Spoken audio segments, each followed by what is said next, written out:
Across Canada, countless youth between the ages of 12 to 25 are struggling with substance use, and they don't know where to turn. There's so little awareness of how and where to get help. We see it. We see it affecting our peers, and we see the stigma surrounding mental health that prevents young people from accessing help. Substance use problems can include the use of alcohol, prescription medication, or illicit substances that are harmful, ultimately negatively affecting the youth's physical, mental, and social well-being. The good news is that we know that resources are available, and after extensive research, we are able to share the details on how and where youth can access care. There are so many ways to get help. So, how can Canadian youth aged 12 to 25 navigate our complex healthcare system? Well, what we created is an easy-to-access map which acts as a guide to substance use and mental health services in hospitals across Canada. And it's available for free online at theheal.ca. So this map shows where these services are across Canada, and when you click on a pin, you can go directly to their website. We also created a directory of resources delivered in hospitals and in communities that you can access.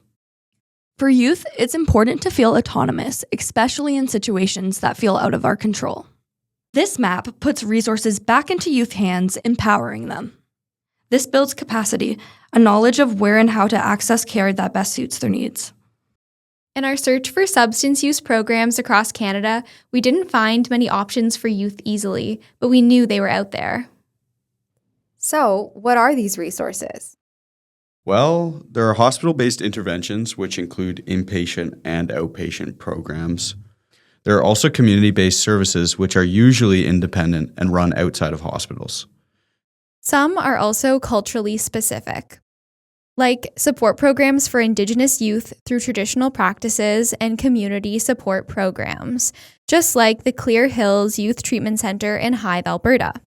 There's also programs like Amani Mental Health Services, which provide support for Black youth in the Greater Toronto Area.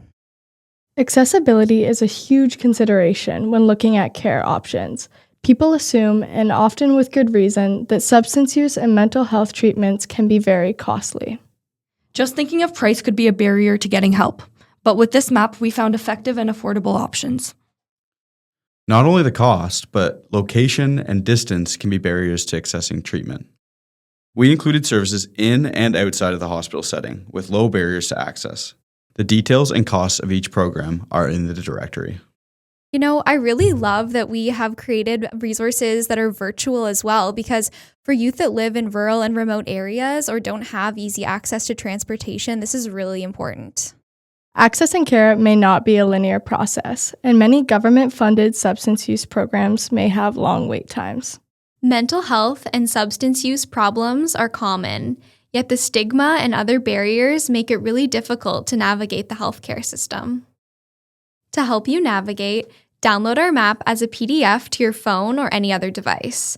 Scan this QR code to access it. When you click on a pin, it will take you to the service website where you can learn more. And as we learn about new programs, we will add them to the map.